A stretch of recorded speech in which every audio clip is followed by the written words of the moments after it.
Hello, hello. I am your host, Andrew Wishmeyer, and one of the team members here at Proclaim Cuba. Welcome back to another edition of On Mission with Proclaim Cuba, the podcast where we explore the intersection of faith and service and the beautiful island of Cuba. Today, we have the privilege of introducing you to an extraordinary individual, Deanna Phillips. Deanna's life is a testament to resilience, purpose, and the unwavering belief that every day matters. As a surviving spouse of a veteran, a dedicated mother, and a passionate advocate for youth, Deanna brings a wealth of experience, the desire to point people to the transformative hope of Jesus, and the heart full of compassion to everything that she does. She's a driving force at Direction 613, a ministry that serves older foster youth, and she leads the North Dallas chapter of the Travis Manson Foundation, serving veterans, families, and the fallen and inspired civilians. But that's not all. Dina also founded the Everyday Matters Project, a powerful reminder to embrace life fully and to make each day count by adding acts of service to life. We can't wait to hear more about Deanna's journey and her recent experience in Cuba with the Proclaim Cuba trip to Havana. Welcome, Deanna. We are Thank so you. glad to have you on the program. Thank you. I'm excited to be here to tell everyone about Cuba. Excellent. Excellent. So I'll open the mic up to you. Say, tell us a little bit about your family, about yourself, your family, maybe your church family. We'd love to hear all about it. Yeah, well, my name is Deanna, as mentioned earlier, and I am a surviving spouse. My husband was in the Air Force, and I have one daughter who is 27 now, just recently, and is doing her adult life thing, paying all her bills in Colorado. And I lost my husband actually 15 years ago, and so I moved back to my hometown here in McKinney, Texas, where my family was for the support that I needed. And going through the grief process. And, we found a church here, First McKinney, which is still my home church. Got a lot of support. I took a job within the youth ministry and developed my passion for teenagers and kind of just worked through that. And that's currently led to where I'm at right now, which is Direction 613, which is a nonprofit ministry for older foster kids and those aging out of foster program. And so Amazing. I'm technically, I guess, the director of operations there. And, you talked about everyday matters, and you understand that life is really difficult and nobody is guaranteed tomorrow. And so being able to kind of been going through what I've been and looking at these foster kids and understanding that, I have one life to live, and that life is to love and honor Jesus. And I do that through giving back and pouring into other people. Um, and that is the legacy I hope to leave, is that not some big building or something, but that maybe I made an impact on somebody, and maybe they're telling their grandchildren about this really cool lady. That to me is real purpose. Wow. You are extraordinary, and I really appreciate so many levels of service that you have. This podcast, we talk about this many times on this podcast, is about encouraging other people to go and to serve in any capacity that God has gifted them or given them talents in, and but find the thing that God has called you to. So I'm thrilled to hear all of these different areas where you're able to really serve people and love people, with the love of Christ. And so I'm just very impressed. We met for one moment on your trip to Cuba, helping get everybody checked in at the airport for luggage and such. But now we're interested in hearing about your trip. I'm personally interested in hearing about how somebody who pours into other people so much was able to see Cuba and just your impressions there. So we have a mutual friend, Ashley, who works at Mission Regan, another incredible organization and a partner of ours. And so I wanted to ask you, was she really the driving force to get you interested in Cuba? That was who brought you to be interested in Cuba? So originally, my little spark was written. I had the privilege of hosting an exchange student from Denia, Spain for a year, and her dad is a photographer. And while she was staying with us, he went to Cuba and he took pictures in Cuba. And she talked about it, and I'm like, oh, that's amazing. I would like to go someday. And then Ashley and I have been friends for a long time, and I've been actually part of Mission Reagan for a long time. And she talked about Proclaim Cuba, and she had talked about it when you guys originally had said some things. And she was at your gala last year. I can't remember the name of it, but Passport to Cuba. passport to Cuba. And she mentioned how she was like a speaker. And I'm like, thank goodness someone can hear your story, and knowing what she did. And then she kind of filled me in on some things. And I told her, I said, if you ever have an opportunity to go to Cuba and want to take someone, I'm in. And she had called last fall and she said, hey, do you want to go to Cuba? Yes. She goes, wait, do you want to know when it is? No. No. I go, I'm in. I'm in. And my yes has been on the table for a very, very long time. And I'm in. Whatever it takes, I'm there. And so it was just an easy decision for me. Yeah, that's awesome. So now you had made the decision to go to Cuba. So now you're preparing. So how did you feel preparing? You seem very confident in wanting to go. So did you have any second thoughts about when you were getting ready? No, I was in, and I've been able to travel around the world, all different levels of income on mission trips. And I just knew my yes was on the table, and I knew whatever God was going to throw at me, I was going to handle. And I just went with prayed up my Bible and a positive attitude, and knew that I needed to be a follower most of the time, and listen and observe. And if the situation called, be ready to step up and do what I can for the gospel. Yeah. Wonderful. So you were there kind of soaking everything in, just observing. And I think that's a great way to go to Cuba at first. You really don't have any expectations. Some people are nervous. Some people, have different experiences in preparation for the trip and such. So, but once they get there, usually they have a great experience. So let's talk about your trip a little bit. These are kind of a unique trip. This is a vision trip for us, for people who maybe never been to Cuba before and wanted to go for a fairly short period of time. It was about a 3-day trip. So let's talk about the trip and what you saw, and just the different cultural experiences maybe that you got to have there as well, in addition to the ministry. I honestly, I was thinking about it today, and I really loved kind of the layout. At first, I was a little bit nervous because we kind of did, I would say, touristy things the Hmm. first day, and then went to visit the churches. But when I really reflected on that, I really loved that process because I tend to be a very observant person. And as you're going around and doing the fun things, you're picking up things, you're looking in. Like we went to the cigar factory. Cuban cigars are cool, right? But then you started looking at the workers and you started listening, and you understood the they're the best paid salary, I guess, people, and they make $60 a month.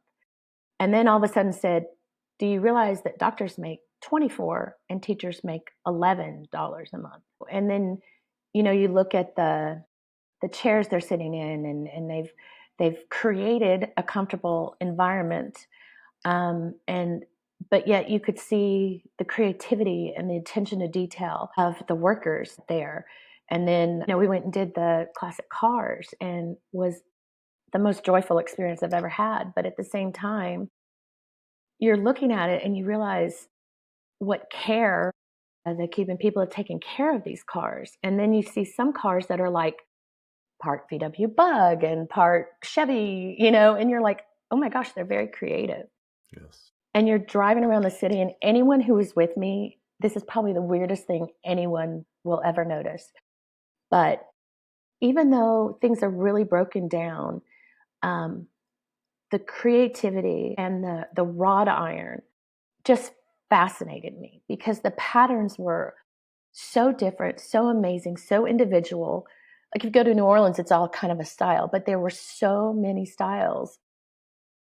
And you realize that this is the way Cubans are expressing themselves, right? And the artistic background that you see, I just started like really appreciating the beauty, right? It was broken. There were messes, and we had a rolling brown out, and, all those things. But you see what can be. Yeah.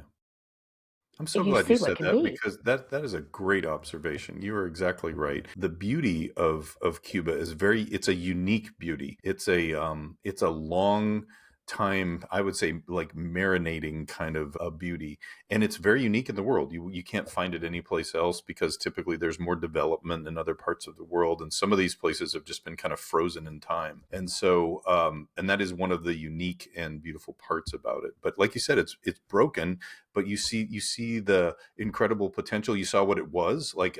Cuba, was the jewel of the Caribbean for a long time. So you being able to see that, I think that just speaks to your ability to observe. And I'm really glad you said that too, that you were able to go and do some of those observational kinds of activities before you even got to the ministry side of things. Yeah, so you're learning about the culture, you're seeing the past and the history. And the best thing about this trip, I think, was that your phone had to go off, right? So you weren't getting texts, you weren't looking at social media, you were just present.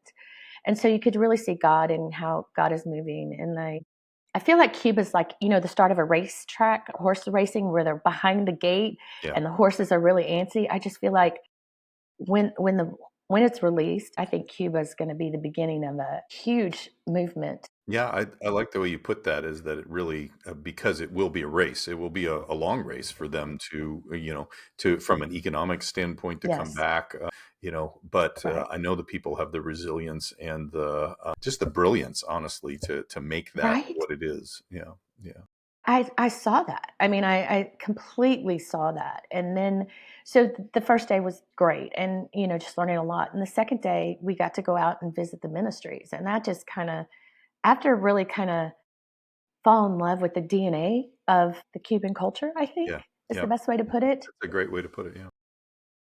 Then you go out and the first church we went to was the Saturday school for the kids. And there were all these kids there. And you hear the stories of they just want to be there. They want to learn. And I don't even think they really know how many people they lost to COVID in Yeah. Cuba.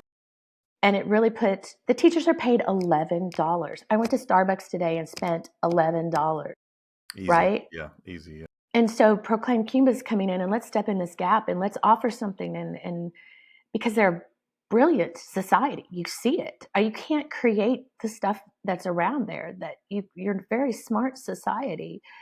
And then to watch the kids and to see that they're learning the gospel as well. Like there's nothing better than teaching character into the next generation. That's kind of what the Travis Manion Foundation does, and that's like a big passion for me. And so you can change a whole country by starting with the children, right? And you're teaching them about Jesus, teaching them about values and honesty. And you want to change a nation, that's where you start. And God will use them, because how many people know kids that have come to know Christ and they go home and they tell their parents, and the parents come to know Christ, right?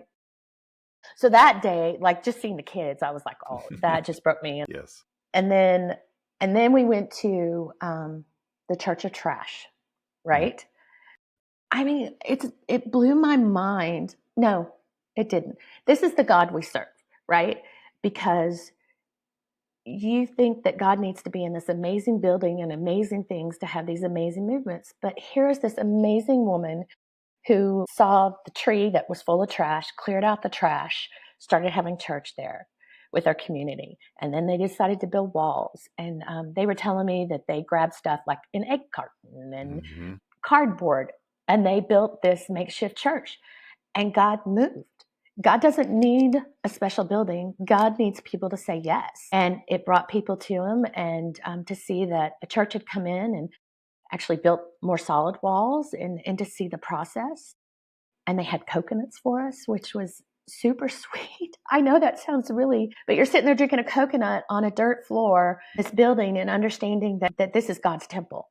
He is, people are coming to know him here. And it was like amazing. Sister Aurora's church. I had the privilege of actually seeing it and hearing the story when somebody was telling me, yeah, you see these walls, and she did all this. She dragged these from the field. She was the one who was praying to the Lord to bring people to her church. And it really was just a shack, or I don't even know if you call it a shack. It was just things that she found that she put together to try to make a structure. And so that story spoke into the lives of so many people that they wanted to go down and help her build an actual church. And that's what you got to see, was just the culmination of all kinds of people who have poured into wanting to build her up and sustain her, right? And it has meant so much for her to be in that community, that you got to see it. When you're there, when you're truly with God, you don't, I think sometimes we get so busy here in America, we don't understand that God just needs us. And if you put your yes on the table, he's going to build mountains. He's going to move mountains because it's him. It's not me. It's not her, probably. She would probably say, it's not me. That's the humble heart that she has. You're exactly right. The heart of a humble person is it's not me. It's not about me. It's about loving the Lord and loving Yeah. other people, right? Yeah. That's what we're called to do. And Yeah. so I'm glad you got to meet her. She's an amazing woman and somebody that we constantly want to try to help in her environment. It's a tough neighborhood that she lives in, and but she is that lighthouse. And you get to see the Saturday schools. That's really cool. We've rolled that out. It started there, and we've rolled that out across the island. We're really trying to do that in each one of the provinces as well, and then we're doing that through the empowering centers, which you also got to go see. So, all right. So you were at Pastor Aurora's church. Where'd you go after that? Where do we go after that? Christ Fellowship was there serving, and it was right across from this Russian Cold War apartment building. And I kept wondering, is there an elevator in there? How are people getting up? Yeah, that's Giovannis and Yaima who live across the street from that, and they have worked. So their church burnt down, and then they had to move to this church. We were able to provide that for them, and so they have had so many people, obviously, coming from that apartment complex that's what they were building. Christ Fellowship was there working on a structure to help them expand so that more people could come to church. Yeah, we got to go in the back, and they did like a metal roof and kind of enclose the rest of it, which is probably imperative in the rainy season. Yes. But also the sweetest thing is the guys were doing that, but the ladies were doing spa day. I have the cutest picture. So they had brought masks, they brought nail polish, and there I had this picture of this little girl with cucumbers on her eyes. And then one came up to me and offered me cucumbers, and I was like, oh, I can't. I would love to, but I can't this time. Right. So it was just, you know, there were people being the hands and feet and heart of God, and it was great to see. And it's funny. Yaima uses that as an outreach to her community because people just don't think about things like that, and being able to just have a restful day where somebody is doing your nails or something like that. It seems like a small thing, seems like even maybe a luxurious thing, but that's not how she views it. She uses that a way to serve people, and that's why that's such a special time for her to just be able to serve other people. And so I'm glad you got to witness that as well. Yeah. She has such an amazing heart for outreach into their community. So does Giovanni's. Both of them do. They're both amazing people. So we're glad to have them as part of our network. Yeah. I mean, God was moving. I mean, you just could see it. And so it was just probably the worst thing is like, we're leaving the next day. And you're like, you kind of were like, I want to do something. I'm not a person that I tend to like to serve, obviously. Mm-hmm. Mm-hmm. And so, but I guess maybe that was a good thing because it means that now I get to go back because then I can serve, right? Yeah. So, if anything, that kind of was very passionate for me is like, okay, well, Yeah. I'm in. Yeah, exactly. Well, you've used the term a couple times, and I really like it that your yes was on the table, and I'm going to adopt that. I'm going to steal that term. Okay, So feel free. it's a good one. It's Yeah. very good. All And we right, did so get to go to the empowerment center too, and yeah, and the next day. that was the next day because I think you went to a church service there, right, in the morning on Sunday. Well, we saw it at night too. We got What to night? kind of tour it, and we got to see where Mission Reagan, the beautiful progress of what's being made. I'm so excited about that Mm-hmm. place. They still need about $60,000 to get all of the furniture and the AC units and everything, but they have just done an amazing job with the little that they had to make all of that work. And we've had just wonderful blessings from donors that made that happen. And now we're moving on to our another empowering center. We want to have each one of those in each one of the provinces, and so the next one is going to be totally different. It's going to be kind of a sports complex out in Camagüey, which is the middle part of the island, and that one is going to have baseball fields and enough room to house 200 kids out there. That's the plan, so that they can have conferences and sporting events and things like that. So it's going to be another incredible ministry hub for us, which is the desire for all of these empowering centers. And there'll be 16 of them when we're done. That's what our hope is, and each one in the provinces. Well, and I would also say to that, so if anyone is listening, because honestly, in my brain, I didn't realize how big Cuba was. Yeah. And when they explained to me that Cuba from tip to tip is like going from El Paso to Tyler. Yeah. And all of a sudden you understand, oh, it's not just Havana, it's not just the center and everything happens around it. It's like you do need those in order to serve and for God to grow. You need those hubs, because on top of the fuel issues, and I mean, there were people that waited 3 days for gas, and you cannot get gas in Cuba unless you have a car. I mean, there's so many things. So in order for you guys, for us, I guess technically now us, you're welcome, I'm a part. In order for us to make that happen, we are going to have different locations across Cuba to really make the logistics work, I think. Yeah, the transportation is always been a challenge there, and so that's one of the reasons that you just mentioned. We want to be able to have it accessible to people rather than having to travel, hundreds of miles to try to get some places. That we can have conferences and we can have studies and teaching with our seminary and all of those things in each one of these empowering centers. So the first one was Havana, and we're so grateful to have that. We'll have teams be able to stay there. It's a really wonderful blessing to have that, and it'll be to the community as well. So, and you guys had church service there, right? You did have a service there, yeah. Yeah, we did. So it's interesting because on the top of the Empowerment Center in Havana, it's open, and so we went up, and which was great because there was a beautiful breeze, and it was as we walked in, you could hear the worship service going, and you're like, and honestly, I thought in my gut, I was like, is this okay? Like, you were hearing them proclaim Jesus through the streets, right? And so we walked up, and I think for me, the most empowering part of it was as we were singing, they were obviously singing songs I recognized, and I would sing them in English, and the people around me would sing them in Spanish. And it was like a moment because the breeze was blowing. And by the way, all of a sudden the power went out, but it Mm. kept going. And it was like this moment of chills where it's like, this is heaven, right? Mm-hmm. This is when we're all worshiping our Savior, and we're worshiping in whatever language is done. And it doesn't matter because we're all communicating the same message.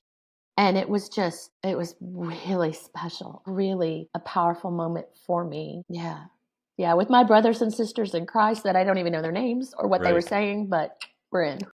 Those are ways God shows us and speaks to us when we were around people that are different from us, right? That is a very powerful way that God shows us about the body of Christ, right? That it is different, it is expansive, and it is in all parts of the world, right? And when you get to go to a place and be around people who are different than you, have a different culture than you, have a different language than you get to see how God works in different ways. And I think that's been one of the most valuable parts of my walk, and the one that I love to be able to share that with people, and I love to be able to hear about that from people. So you got to experience that. And I just think that is just one of the most powerful things that God does when he brings us to a foreign place, right? That's just not our normal place. And so he We all speak the common language of Jesus. yeah, right.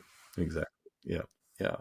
So I always like to ask this question too. Was there anything that surprised you about Cuba? I think the relationships that I built, and I will say so we stayed at at a different hotel, and we would go have meals with the rest of the team at another hotel. And then we got there late one night, and I just went back to the bar when they were getting ready for dinner. And I met the bartender, and I was like, tell me about rum. And he was teaching me some things, and he shared about his family. I shared about my family. He asked about Cuba, what I thought. And I just said, I cannot speak highly enough of Cubans that I met, their creativity, how smart they are. I know I've already kind of said that, but really it shows. And we just kind of bonded, you know? And then the next day he was making my coffee, and he made a coffee and he put a little rose on it for me. And I was like, oh my gosh. And so when I left, I wanted to give him a tip. So I just went and I gave him $5, and I said, you have just made a huge impact on me, taught me a lot of things, and your kindness means the world to me. And he teared up over $5. Just saying those words to somebody means a lot. And I'm sure it meant the world to him for you to say that. And that's a wonderful thing to be surprised about. So do you feel like God used you in any kind of way? That's making me stop because, to be honest, I came back feeling so full. Like being able to turn off your phone, literally turn off your phone. Right, being present and listening and worshiping, and there's not a phone vibrating in your pocket. I came back, I felt like it pulled me closer to God, and I felt like I loved the team. I loved everybody. We had so much fun. We laughed. We just had a great time. But I really came back with my bucket full. God showing me so many things that I think one that I've just been too busy in the world, and that I need to plan more time for Him, Yeah. and to put myself out there a little bit more Yeah. without that phone. Oh, that's great. I love that. So I know in your roles that you have many roles. How would you encourage somebody who maybe is not as outgoing as you are or adventurous as you are? How would you encourage others to go and to serve, whether it be in Cuba or someplace else? So this is kind of a thing, because I really feel like God calls us all to serve. And as I said kind of in the beginning, we have today, right? There are so many people that you don't know what tomorrow has, and you have today to serve. And there are all different ways you can serve. For those that are maybe really scared to go travel, I would really encourage you to try it and go in a situation where, like we did with a team. When you go with a team, like Proclaim Cuba, let's just say you go with Proclaim Cuba, they're there. They're all the worries and concerns that you have. How do I get through security? How do I do this? They coach you every step of the way. It's like a step A, step B, step C, and you're with a group. So it's not the same thing as traveling by yourself. When you get there, you will get comfortable. You will find ways to serve. But there's also, and I don't know, like I work for a nonprofit ministry, right? So there's also things that you can do. Like you can help find stuff for silent auctions. You can work on a gala. You can, if your skill sets are there, there's many different ways. You're a fundraiser, raise funds, get your kids to do a lemonade stand, right? Because here's the thing, I don't know, I just want to reemphasize this in Cuba. Teachers make $11 a month. $11 a month. A lemonade stand could probably make $100 in one day, right? So when you're talking about giving or giving consistently, your dollars actually go further, um, and have a bigger impact in Cuba than you can even grasp. They don't have power tools in Cuba. Mhm. Yeah. They had to bring them in, and just I think I heard it's $100 for a family of four for a month. Is that correct? For about a month to be able to feed them well. The dollar is quite powerful there, so it can go a long way. So I would encourage everyone that there are ways you can serve. And boots on the ground is really important, but there are other ways that are just as important. And the only thing is you've got to just put your yes on the table and just say, Yeah. okay, I'm willing. And so, and I've even said this on this show many times, Cuba may not be the place that God wants you to serve. We'd love for you to learn more about Cuba. We'd love for you to go onto our website at proclaimcuba.org. We have a blog. We have this podcast. We have different events that are all on there. We have ways that you can give and different things that might appeal to you. But really, we want to invite you to come to Cuba. If that is something that's on your heart, bring that before the Lord and really try to talk to your church members about it. Find some friends where you might want to create a group together and give us a call, because we can make that a part of your life. And if that's something that you desire, and if not, there's plenty of ways that you can serve us as well. If you've been to Cuba and you want to help serve us, on our website we've now got a service form. You can tell us how you want to serve, right? Because I always think that's a much more effective way of having people join us in what we're doing, is if they're able to serve us in the way that they're gifted and the way that they would like to serve. Because we all know we have different things in our lives that God's given us. So yeah, we are incredibly grateful that you shared your story with us, Deanna. It was a joy to talk to you. Thank you for your heart, and we know that you're going to go back. So that makes my heart happy, is that you're going to go back. So we look forward to being able to share this story with other people, and it'll be here on the On Mission podcast with Proclaim Cuba. You can find that on any of the podcast platforms that you listen to, and always be sure to leave us a review as well.